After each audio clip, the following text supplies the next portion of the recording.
My dear students, welcome to my channel. Angang sa sargi mamangi class ta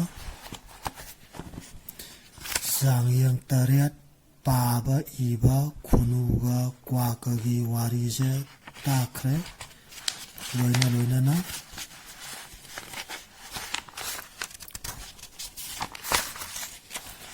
taraga mga suba para telanga hariba sairang jatak palogre amadi telanga hariba sairang jigi nainaba question number 1 question number 2 ahangbu mention ba amadi question number 3 hariba singje loina na ba takpa piba loikre aduna sargi channel sigi masi makha satharakpa class oina taraga taru suba para sinja hariba parase aduna munna taro angangsa ngasigi sargi channel sigi class oina tara taru suba para sinja hariba para sida yaurakadaba maruiba wahaijingduni ko sida yauriba je thasing tongsa marek mahau manang subkhatpa hariba wahaijingje horen paraje paba matamda dumal yaurani ko ngangja adumadu munna taro jiba singna sariba chinjak asi makhal ani thokna khaidokpa yai jiba aikhoi miwoiba jisu jiba makhal amani ko natra ahingba jiba panba jingje masijina sariba chinjak se makhal ani thokna khaidokpa yaiba angangna piklingaida mamagi khom thai matam asida angangsingna sak sade huinaw sanawsu mamagi khom thakduna hingi pambisu mahigi sinjakna hingeba sa masa kayana mapangi sinjak saduna hingeba gantai ko sa khoi miwoiba amadi hui haudong jingsina pingai matamsida mamagi khom jathaga hinge loina na khogi pambi jingsina ju mahigi sinjak se saraga hingeba ko mahigi sinjak se sukhalaga saraga hingi adubu sa masa kaya manana mapangi sinjak se saraga hingeba gantai ko aduna sidaida jiba singna sariba chinjak asi makhal ani thona khaidokpa yaena harise gantare ko aduna kari non hangapa taragadi amana mahi amana mapang haidana lakadoiba gantare ko mahi oina saba amadi mapang oina saba mathangi anisuba paragraph ta angangi sak saba haunaba arepa thasing layaba ko amuka haige angangi sak saba haunaba arepa thasing lay koina angang ama puai natra angang ama pokpaga maje hekta mapang sak pijade ko mamagi khom hana pithe mathakta yaugise gantai ko aduga angang jigi khoigi mapang oiba sinjak haibadi sak pijabagi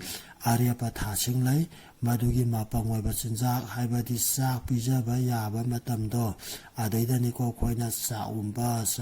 na haraga sa inba horaga sak pijaba horije adubuni ko angangi sak saba haunaba arepa thasing lai sanaw amasung sa kharagi masadi tha phadringaida napi saru khara saba hawaba gandai ko khoi miyoibagi angangdi sak saba haunaba arepa thasing lai adubu sanaw amasung sa kharagi masadi tha phadringaida napi saru khara saba hawaba gandai ko haibadi piingaida makhoiju sanaw ko sanawgumba adagi iroi masagumba hamyang masagumba yaw masagumba jingje natra makhoi jingji jo ahambadadi mamagi khom thaga hingi adubu makhoi dine ꯊꯥ ꯐꯥꯗ꯭ꯔꯤꯉꯩꯗ ꯅꯥꯄꯤ ꯆꯔꯨ ꯆꯅꯥꯏꯀꯣ ꯑꯗꯨꯝ ꯃꯄꯪ ꯑꯣꯏꯕ ꯆꯤꯟꯖꯥꯛꯁꯦ ꯑꯗꯨꯝ ꯆꯥꯕ ꯍꯧꯋꯦꯕ ꯑꯉꯥꯡꯅ ꯃꯃꯥꯒꯤ ꯈꯣꯝ ꯊꯛꯏ ꯑꯗꯨꯒ ꯄꯥꯝꯕꯤꯅ ꯃꯁꯥ ꯃꯎ ꯃꯔꯥ ꯃꯅꯥꯒꯤ ꯃꯇꯦꯡꯅ ꯃꯍꯤꯒꯤ ꯆꯤꯟꯖꯥꯛ ꯆꯨꯞꯈꯠꯂꯦꯕ ꯀꯣ ꯑꯩꯈꯣꯏ ꯃꯤꯑꯣꯏꯕꯅ ꯍꯤꯡꯅꯅꯕꯒꯤꯗꯃꯛꯇ ꯑꯉꯥꯡꯁꯤꯡꯁꯦ ꯃꯁꯤꯁꯤꯅ ꯃꯃꯥꯒꯤ ꯈꯣꯝ ꯊꯛꯑꯦꯕ ꯀꯩꯗꯥꯏꯀꯣ ꯑꯗꯨꯒ ꯄꯥꯝꯕꯤꯅ ꯃꯁꯥ ꯃꯎ ꯃꯔꯥ ꯃꯅꯥꯒꯤ ꯃꯇꯦꯡꯅ ꯃꯍꯤꯒꯤ ꯆꯤꯟꯖꯥꯛ ꯆꯨꯞꯈꯠꯂꯦꯕ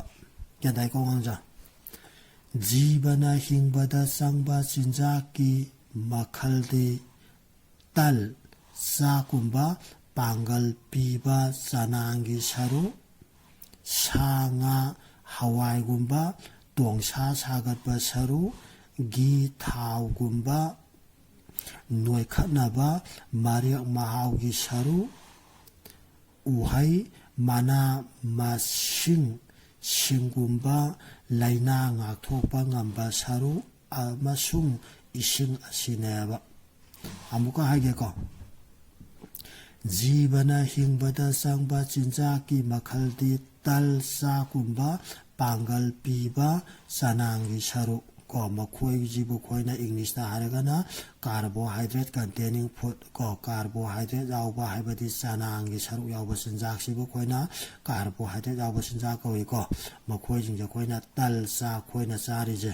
ꯃꯁꯤꯒꯨꯝꯕ ꯀꯥꯔꯕꯣꯍꯥꯏꯗ꯭ꯔꯦꯠ ꯍꯥꯏꯕꯗꯤ ꯆꯅꯥꯡ ꯌꯥꯎꯕ ꯆꯤꯟꯖꯥꯛꯁꯤꯡꯁꯦ ꯆꯥꯕꯅ ꯑꯩꯈꯣꯏꯗ ꯀꯔꯤ ꯄꯤꯒꯦ ꯍꯥꯏꯕ ꯃꯇꯝꯁꯤꯗꯅꯦ ꯑꯩꯈꯣꯏꯗ ꯄꯥꯡꯒꯜ ꯄꯤꯌꯦꯕ ꯒ꯭ꯌꯥꯟ ꯇꯥꯏꯀꯣ ꯑꯗꯒꯤ ꯑꯃꯨꯛꯁꯨ ꯁꯥ ꯉꯥ ꯍꯋꯥꯏꯒꯨꯝꯕ ꯇꯣꯡꯁꯥ ꯁꯥꯒꯠꯄ ꯁꯔꯨꯛ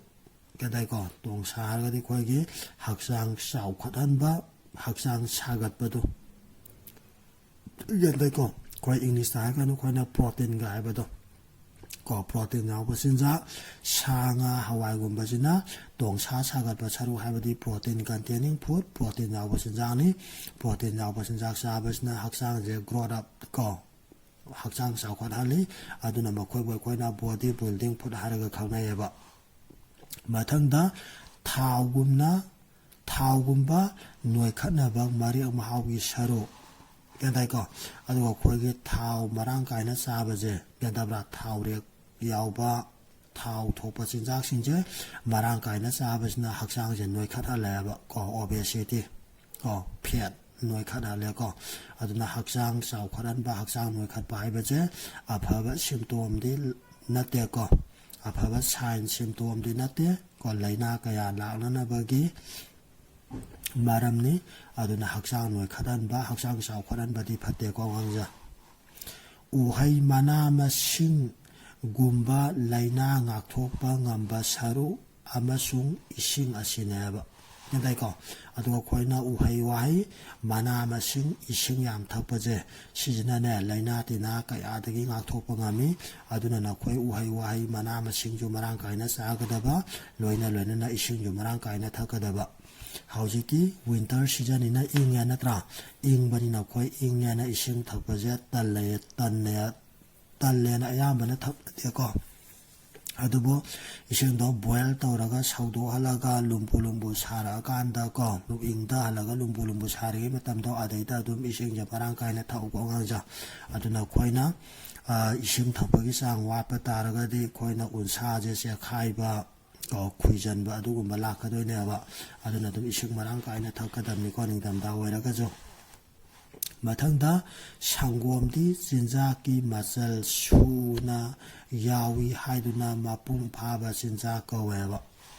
ꯒ꯭ꯌꯥꯟ ꯇꯥꯏꯀꯣ ꯑꯩꯈꯣꯏꯅ ꯁꯪꯒꯣꯝꯁꯤꯗꯩꯗꯗꯤ ꯆꯤꯟꯖꯥꯛꯀꯤ ꯃꯆꯜꯁꯦ ꯁꯨꯅ ꯌꯥꯎꯋꯦꯕ ꯒ꯭ꯌꯥꯟ ꯇꯥꯏꯀꯣ ꯁꯪꯒꯣꯝꯁꯤꯗ ꯑꯩꯈꯣꯏꯒꯤ ꯆꯤꯟꯖꯥꯛꯀꯤ ꯃꯆꯜꯁꯦ ꯁꯨꯅ ꯌꯥꯎꯕꯒꯤꯗꯃꯛꯇ ꯁꯪꯒꯣꯝꯁꯤꯕꯨ ꯑꯩꯈꯣꯏꯅ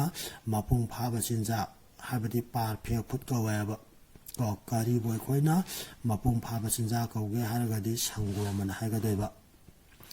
ꯃꯔꯝ ꯑꯁꯤꯅ ꯑꯉꯥꯡꯅ ꯃꯃꯥꯒꯤ ꯈꯣꯝ ꯊꯛꯇꯨꯅ ꯍꯤꯡꯕ ꯉꯝꯂꯤꯕꯅꯦꯕ ꯒ꯭ꯌꯥꯟ ꯇꯥꯏꯀꯣ ꯑꯗꯨꯅ ꯑꯩꯈꯣꯏꯒꯤ ꯄꯣꯛꯇ ꯉꯥꯏꯔꯤꯕ ꯄꯤꯛꯏꯉꯩ ꯃꯇꯝꯁꯤꯗ ꯑꯉꯥꯡꯅ ꯑꯇꯩ ꯆꯤꯟꯖꯥꯛ ꯑꯃ ꯐꯥꯎꯕ ꯆꯥꯗꯅ ꯁꯪꯒꯣꯝ ꯈꯛꯇꯪ ꯊꯛꯑꯒ ꯍꯤꯡꯕ ꯉꯝꯃꯤꯁꯦ ꯀꯔꯤ ꯃꯔꯝꯒꯤꯅꯣ ꯍꯥꯏꯔꯒꯗꯤ ꯁꯪꯒꯣꯝꯁꯦ ꯃꯆꯜ ꯁꯨꯅ ꯆꯤꯟꯖꯥꯛꯀꯤ ꯃꯆꯜ ꯁꯨꯅ ꯌꯥꯎꯕ ꯑꯣꯏꯕꯒꯤꯅꯤ ꯍꯥꯏꯒꯗꯣꯏꯕ ꯒ꯭ꯌꯥꯟ ꯇꯥꯔꯦꯀꯣ ꯑꯉꯥꯡꯁꯦ ꯑꯗꯨꯅ ꯍꯧꯖꯤꯛ ꯀꯣꯏꯁꯟ ꯑꯟꯁꯔꯗ ꯑꯃꯨꯛ ꯅꯩꯅꯁꯤꯀꯣ ꯅꯩꯅꯕ ꯄꯦꯖ ꯅꯝꯕꯔ 51 ꯀꯣꯏꯁꯟ ꯅꯝꯕꯔ ꯑꯃ ꯄꯥꯎ ꯈꯪꯖꯤꯜꯂꯨ ꯍꯥꯏꯕ ꯀꯣꯏꯁꯟ ꯅꯝꯕꯔ 1ꯒꯤ ꯄꯥꯎ ꯈꯪꯖꯤꯜꯂꯨ ꯃꯁꯤꯗꯩꯗ ꯄꯤꯔꯤꯁꯦ ꯑꯩꯈꯣꯏꯒꯤ ꯀꯩꯅꯣꯗ ꯍꯥꯏꯔꯒꯅ ꯑꯔꯨꯕ ꯋꯥꯍꯩꯒꯤ ꯋꯥꯍꯟꯊꯣꯛꯀ ꯍꯥꯏꯕꯗꯨꯅꯤꯀꯣ ꯑꯔꯨꯕ ꯋꯥꯍꯩꯒꯤ ꯋꯥꯍꯟꯊꯣꯛ ꯏꯪꯂꯤꯁꯇ ꯍꯥꯏꯔꯒꯅ ꯑꯩꯈꯣꯏꯒꯤ ꯁꯥꯏꯅꯣꯅꯤꯝ ꯍꯥꯏꯕꯗꯤ ꯄꯤꯔꯤꯕ ꯋꯥꯍꯩꯁꯦ ꯋꯥꯍꯩꯁꯤꯒꯤ ꯆꯞ ꯃꯥꯟꯅꯕ ꯑꯥꯔꯊ ꯒ꯭ꯌꯥꯟ ꯇꯥꯏꯀꯣ ꯑꯔꯨꯕ ꯋꯥꯍꯩꯒꯤ ꯋꯥꯍꯟꯊꯣꯛ ꯏꯪꯂꯤꯁꯇ ꯍꯥꯏꯔꯒꯅ ꯑꯩꯈꯣꯏꯅ ꯁꯥꯏꯅꯣꯅꯤꯝ ꯍꯥꯏꯕꯗꯤ ꯆꯞ ꯃꯥꯟꯅꯕ ꯋꯥꯍꯩꯒꯤ ꯑꯥꯔꯊꯁꯦ ꯒ꯭ꯌꯥꯟ ꯇꯥꯏꯀꯣ ꯑꯩꯈꯣꯏꯅ ꯑꯔꯤꯕ ꯂꯣꯟꯗ ꯑꯩꯈꯣꯏꯅ ꯄꯥꯂꯦꯝ ꯄꯟꯊꯧ ꯀꯥꯏꯅ ꯂꯩ ꯅꯠꯇ꯭ꯔꯥ ꯄꯥꯂꯦꯝꯁꯤꯕꯨꯅ ꯑꯩꯈꯣꯏꯅ ꯍꯧꯖꯤꯛꯀꯤ ꯃꯣꯗꯔꯟ ꯂꯦꯡꯒ꯭ꯋꯦꯖ ꯑꯅꯧꯕ ꯂꯣꯟꯁꯤꯗꯩꯗ ꯏꯃꯥ ꯍꯥꯏꯌꯦꯕ ꯑꯗꯨꯒ ꯄꯟꯊꯧꯁꯤꯅ ꯀꯅꯥ ꯍꯥꯏ ꯏꯄꯥ ꯍꯥꯏꯌꯦꯕ ꯅꯠꯇ꯭ꯔꯥ ꯑꯗꯒꯤ ꯑꯃꯨꯛꯁꯨ ꯂꯥꯏꯖ ꯍꯥꯏꯔꯒꯅ ꯏꯁꯤꯡ ꯍꯥꯏꯌꯦꯕꯀꯣ ꯑꯗꯨꯃꯥꯏꯅ ꯇꯧꯗꯅ ꯑꯩꯈꯣꯏꯅ ꯀꯩꯅꯣꯔꯣꯝ ꯊꯪꯕꯗ ꯑꯩꯈꯣꯏꯒꯤ ꯂꯦꯞꯂꯣꯝ ꯊꯪꯕꯗ ꯄꯤꯔꯤꯕ ꯋꯥꯍꯩꯁꯤꯡꯁꯦ ꯃꯁꯤꯁꯤꯅ ꯑꯔꯨꯕ ꯋꯥꯍꯩꯅꯦꯕ ꯑꯔꯨꯕ ꯋꯥꯍꯩ ꯑꯗꯨꯒ ꯌꯦꯠꯂꯣꯝ ꯊꯪꯕꯗ ꯄꯤꯔꯤꯕ ꯋꯥꯍꯩꯁꯤꯡꯁꯦ ꯃꯁꯤꯁꯤꯅ ꯃꯈꯣꯏꯒꯤ ꯃꯤꯅꯤꯡ ꯍꯥꯏꯕꯗꯤ ꯑꯥꯔꯊ ꯍꯟꯗꯣꯛꯑꯕ ꯋꯥꯍꯩꯅꯦꯕ ꯒ꯭ꯌꯥꯟ ꯇꯥꯏꯀꯣ ꯑꯉꯥꯡꯁꯦ ꯑꯗꯨꯅ ꯍꯌꯦꯡ ꯃꯈꯣꯏꯒꯨꯝꯕꯁꯤꯡꯁꯦ ꯑꯩꯈꯣꯏꯅ ꯀꯩꯅꯣꯒꯨꯝꯕꯗ ꯑꯣꯞꯁꯟ ꯄꯤꯊꯣꯛꯑꯒ ꯑꯆꯨꯝꯕ ꯄꯥꯈꯨꯝ ꯈꯟꯕ ꯃꯗꯨꯗꯩꯗ ꯍꯪꯉꯛꯄ ꯌꯥꯏ ꯅꯠꯇ꯭ꯔꯒꯅ ꯑꯗꯨꯝ ꯕꯦꯔꯤ ꯁꯣꯔꯠ ꯑꯟꯁꯔꯗꯁꯨ ꯑꯗꯨꯝ ꯊꯥꯁꯤꯡ ꯍꯥꯏꯕꯁꯤ ꯀꯔꯤꯅꯣ ꯍꯥꯏꯔꯒꯗꯤ ꯊꯥꯒꯤ ꯃꯁꯤꯡ ꯀꯥꯏꯅꯀꯣ ꯑꯗꯨꯝ ꯀꯣꯏꯁꯟ ꯑꯣꯏꯅ ꯍꯪꯉꯛꯄꯁꯨ ꯌꯥꯏ ꯅꯠꯇ꯭ꯔꯒꯅ ꯐꯤꯜ ꯏꯟ ꯗ ꯕ꯭ꯂꯦꯡꯗꯁꯨ ꯑꯗꯨꯝ ꯍꯪꯉꯛꯄ ꯌꯥꯏ ꯅꯠꯇ꯭ꯔꯒꯅ ꯃꯦꯠꯁꯤꯡ ꯆꯨꯁꯤꯟꯅꯕꯗꯁꯨ ꯑꯗꯨꯝ ꯍꯪꯉꯛꯄ ꯌꯥꯏꯀꯣ ꯅꯥꯀꯜ ꯑꯅꯤꯃꯛꯁꯤꯗꯩꯗ ꯂꯣꯏꯅꯃꯛ ꯏꯊꯣꯛꯑꯒ ꯄꯤꯊꯣꯛꯑꯦꯗꯅꯀꯣ ꯀꯣꯏꯁꯟꯁꯤꯡꯁꯦ ꯅꯥꯀꯜ ꯑꯅꯤꯃꯛꯁꯤꯗꯩꯗ ꯀꯣꯏꯁꯟꯁꯤꯡꯁꯦ ꯂꯣꯏꯅꯃꯛ ꯏꯊꯣꯛꯑꯒ ꯄꯤꯊꯣꯛꯑꯒ ꯆꯥꯅꯕꯈꯩ ꯃꯄꯥꯁꯤꯡ ꯁꯤꯟꯅꯧ ꯀꯥꯏꯅ ꯄꯤꯔꯛꯄꯁꯨ ꯌꯥꯏꯀꯣ ꯑꯗꯨꯅ ꯃꯨꯟꯅ ꯄꯥꯔꯣ ꯂꯣꯏꯅꯅ ꯃꯨꯟꯅ ꯇꯥꯔꯣꯀꯣ ꯊꯥꯁꯤꯡ ꯍꯥꯏꯔꯒꯗꯤ ꯑꯩꯈꯣꯏꯒꯤ ꯊꯥꯒꯤ ꯃꯁꯤꯡꯁꯦ ꯃꯁꯤꯕꯨ ꯑꯩꯈꯣꯏꯅ ꯊꯥꯁꯤꯡ ꯀꯧꯋꯦꯕ ꯍꯧꯖꯤꯛ ꯏꯪꯂꯤꯁꯀꯤ ꯊꯥꯗ ꯍꯧꯖꯤꯛ ꯗꯤꯁꯦꯝꯕꯔꯅꯤ ꯑꯔꯣꯏꯕ ꯊꯥꯅꯦꯕ ꯅꯠꯇ꯭ꯔꯥ ꯑꯩꯈꯣꯏꯒꯤ ꯆꯍꯤ ꯑꯃꯗ 12 ꯃꯟꯁ ꯂꯩꯕꯁꯤꯗꯩꯗ ꯍꯧꯖꯤꯛ ꯗꯤꯁꯦꯝꯕꯔꯅꯤ ꯗꯤꯁꯦꯝꯕꯔ ꯑꯣꯏꯕꯅꯤꯅ ꯍꯧꯖꯤꯛ ꯆꯍꯤꯁꯤꯒꯤ ꯑꯔꯣꯏꯕ ꯊꯥꯅꯦꯕ ꯀꯦꯟꯗꯥꯏꯀꯣ ꯑꯗꯨꯅ ꯊꯥꯁꯤꯡ ꯍꯥꯏꯔꯒꯗꯤ ꯊꯥꯒꯤ ꯃꯁꯤꯡꯁꯦ ꯃꯊꯪꯗ ꯇꯣꯡꯁꯥ ꯍꯥꯏꯔꯒꯅ ꯍꯛꯆꯥꯡꯒꯤ ꯃꯇꯣꯡ ꯁꯔꯨꯛ ꯀꯦꯟꯗꯥꯏꯀꯣ ꯍꯛꯆꯥꯡꯁꯤꯗꯩꯗ ꯁꯔꯨꯒꯤ ꯁꯔꯨ ꯑꯗꯒꯤ ꯃꯇꯣꯡꯒꯤ ꯁꯔꯨ ꯅꯠꯇ꯭ꯔꯥ ꯃꯌꯥꯝꯁꯤꯅ ꯄꯨꯟꯁꯤꯜꯂꯒ ꯁꯦꯝꯕꯅꯦꯕ ꯑꯗꯨꯒ ꯃꯁꯤꯗꯩꯗ ꯇꯣꯡꯁꯥ ꯍꯥꯏꯔꯤꯕꯁꯤꯅ ꯍꯛꯆꯥꯡꯒꯤ ꯃꯇꯣꯡ ꯁꯔꯨꯛꯁꯤꯕꯨ ꯑꯩꯈꯣꯏꯅ ꯇꯣꯡꯁꯥ ꯀꯧꯏ ꯃꯊꯪꯗ ꯆꯨꯞꯈꯠꯄ ꯍꯥꯏꯔꯒꯅ ꯑꯩꯈꯣꯏꯒꯤ ꯆꯤꯡꯈꯠꯄꯁꯦ ꯍꯤꯗꯥꯛꯁꯦ ꯑꯉꯥꯡ ꯃꯆꯥꯁꯤꯡꯅ ꯅꯣꯏꯅ ꯑꯉꯥꯡ ꯑꯣꯏꯔꯤꯉꯩ ꯃꯇꯝꯗꯒ ꯗ꯭ꯔꯣꯄꯔꯗꯒ ꯍꯤꯗꯥꯛꯁꯦ ꯆꯨꯞꯈꯠꯂꯒ ꯄꯤꯊꯛꯏꯗꯅꯀꯣ ꯑꯗꯨꯃꯥꯏꯅ ꯇꯧꯅ ꯆꯨꯞꯈꯠꯄ ꯍꯥꯏꯔꯒꯗꯤ ꯆꯤꯡꯈꯠꯄꯁꯦ ꯃꯊꯪ ꯀꯣꯏꯁꯟ ꯅꯝꯕꯔ 2 ꯋꯥꯍꯪꯁꯤꯡ ꯑꯁꯤꯒꯤ ꯄꯥꯎꯈꯨꯝ ꯄꯤꯌꯨ ꯍꯥꯏꯕꯁꯦ ꯃꯁꯤꯒꯤꯗꯤ ꯑꯩꯈꯣꯏꯅꯅꯦ ꯀꯩꯅꯣ ꯇꯧꯔꯛꯀꯅꯤꯀꯣ ꯄꯥꯎꯈꯨꯝ ꯑꯣꯏꯅ ꯑꯩꯈꯣꯏꯒꯤ ꯁꯥꯡꯅ ꯂꯥꯛꯄꯅꯤꯅ ꯍꯧꯖꯤꯛ ꯍꯥꯏꯕꯗꯤ ꯅꯨꯡꯉꯥꯏꯔꯔꯣꯏ ꯑꯗꯨꯗꯨꯅ ꯍꯌꯦꯡ ꯄꯔꯥꯁꯦ ꯇꯥꯛꯄ ꯂꯣꯏꯔꯀꯥꯟꯗ ꯀꯣꯏꯁꯟ ꯑꯟꯁꯔꯅꯩꯅꯕ ꯀꯣꯏꯁꯟ ꯑꯟꯁꯔ ꯄꯤꯔꯛꯄ ꯌꯥꯎꯔꯛꯈꯤꯅꯦꯕꯀꯣ ꯑꯗꯨꯗꯨꯒꯤ ꯀꯣꯏꯁꯟ ꯑꯟꯁꯔ नैनबा क्वेश्चन आंसर पिरक मतमदो मदुदैदा अदुम पिरगे थारगे को गंजा अदुना सिगी क्वेश्चन आंसर सिगी ओइनादि पिरगुमजायब अदगी मथंग क्वेश्चन नंबर 3 दा मखादा पिरिबा वाहैसिंग असि मखादा सिंदुना इउ हाइबा को कोई इंग्लिश दा हारगना रीराइट तौबा हाइबदो यंताला aduna makoki class da ju sana haigre masumana wahi amamam piramaga wahi jingje makhada sintuoga iu haidana sintuhanba natragana wahi pareng waina piramagana piramaga ju makhada piriba wahi pareng singa si amukhana ithu natragana amukhana sintu haidana pirakanebako aduna hangiba question do munmuna taro piriba wahi jimak samanana singadoiba gentai ko piriba wahi jimak samanana sindoini sidaida jil inab jilere ba hapsala kanda jibana lere makhada jutum jil inab ji ba hapsala kanda jibana dum samanana singadoiba question gentai ko makhada piriba wahangsing asi makhada sinduna yu habaina sapsamana manana singadoiba bathangda chinja sil inam nalon sum sin lere aduga ja jil ata kolon sum ja chinja ko makhas dum samanana chinja silani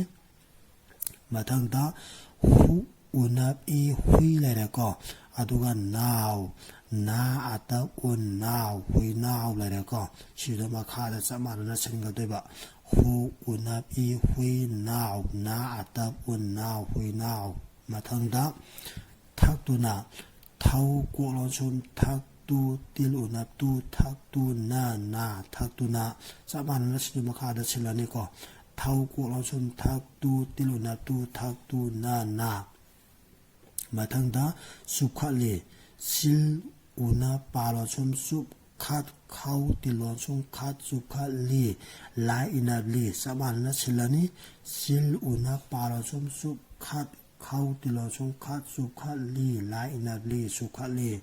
mathangda ghi gau inab ghi mathangda ko adum samanana singadini ko makhada wahai jingje ghi judum di silakadeba mathangda mana masing mit ma na atam na mana mit ma sing sam ina ngawlon sum sing mana masing siju samanana makhada dum silani mathangda laina la atabi laina na atam na laina siju samanana silani mathangda saru samsa ru rai una kolon sum ruk saru sabso mana singadoni kongaja masiga lona kogi tara taruk suba para sinja ko lona lagi naina ba takpa kuibalware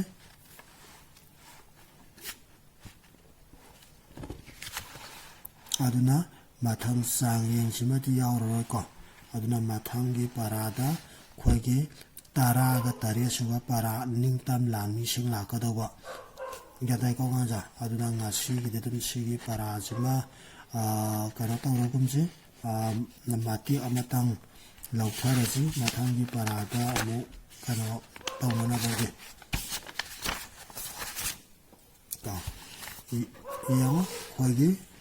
taraga tare suba para ningtam lami sing ama ka masaida tamgadoi ja ahanbada mahatma ko gandhi genai ko mahatma gandhi hairiba parajigi khoigi manungda yarokadauba wahijini ko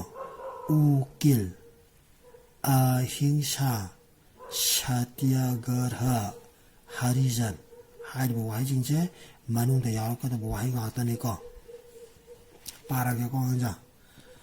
Mahatma Gandhi ningtam langi lusingba ama wairami mahaki maming Mohandas Karamchand Gandhi kawi kan Mahatma Gandhi ki atopa maming ama kari karongge haragadi Mohandas Karamchand Gandhi kawi ana khungadoba Maha Gujarat ki Porbandar kauba mafamda pokhi Mahatma Gandhi kadaida pokhi bagi haragadi Gujarat ki Porbandar kauba mafamda pokhi haina khungadoba Maha England ain tamki mahakadaida ain tamki ge haragana England ain tamki mahakna Africa kauba laibakta ukil woina thabak tauki aduga Mahatma Gandhi kadaida ukil woina thabak tauki ge haragadi Africa da ukil woina thabak tauki na khungadeba ko mafam ꯑꯗꯨꯗ ꯂꯩꯔꯝꯕ ꯚꯥꯔꯠ ꯃꯆꯥꯁꯤꯡꯕꯨ ꯑꯉꯧꯕ ꯁꯥꯍꯦꯕꯁꯤꯡꯅ ꯌꯥꯝꯅ ꯋꯥꯠꯂꯝꯃꯤ ꯀꯣ ꯃꯍꯥꯛꯅ ꯚꯥꯔꯠ ꯃꯆꯥꯁꯤꯡꯒꯤ ꯐꯤꯕꯝ ꯐꯒꯠꯅꯕ ꯍꯣꯠꯅꯈꯤ ꯃꯍꯥꯇꯃꯥ ꯒꯥꯟꯙꯤꯅ ꯀꯔꯤ ꯍꯣꯠꯅꯈꯤꯒꯦ ꯍꯥꯏꯔꯒꯗꯤ ꯚꯥꯔꯠ ꯃꯆꯥꯁꯤꯡꯒꯤ ꯐꯤꯕꯝ ꯐꯒꯠꯅꯕ ꯍꯣꯠꯅꯈꯤꯅ ꯍꯥꯏꯒꯗꯣꯏꯕ ꯌꯥꯔꯦꯀꯣ ꯑꯉꯥꯡꯖꯥ ꯁꯤꯐꯧ ꯂꯣꯏꯁꯤꯜꯂꯁꯤ ꯃꯊꯪꯒꯤꯗ ꯃꯈꯥ ꯂꯧꯔꯁꯤꯀꯣ ꯑꯣꯀꯦ ꯊꯦꯡꯛꯁ